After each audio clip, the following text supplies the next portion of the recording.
Hey everyone, welcome back. The US economy is throwing mixed signals right now, but what's the real story behind the headlines? Today we're looking at interest rates, trade numbers, jobs, inflation, and what they mean for you, whether you're working, saving, shopping, or planning ahead. Let's get into it.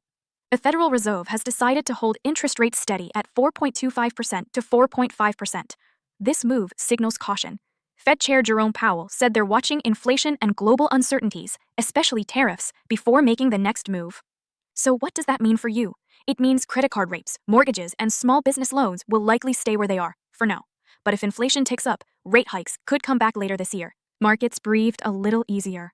According to MarketWatch, the Dow jumped 280 points, the S&P 500 gained 0.7%, and the Nasdaq rose 0.9%. Investors were relieved the Fed didn't shock the system.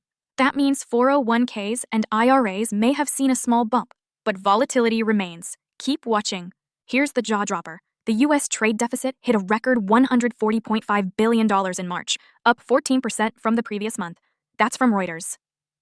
This happened because companies are importing more goods, especially electronics and consumer products, to beat future tariff hikes. It's a defensive move, but it also skews economic growth. In fact, it helped shrink Q1 GDP by 0.3%, according to NY Post. The good news? According to Reuters, high-level U.S.-China trade talks are resuming in Geneva. That could ease tensions and prevent more tariffs. Why should you care? Because more tariffs equals higher prices on things like clothing, phones, even groceries.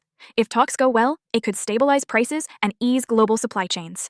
Let's look at the broader picture. Inflation is now at 2.4%, slightly above the Fed's 2% target. Not terrible, but something to monitor. Meanwhile, the job market added 177,000 new jobs in April, which shows resilience.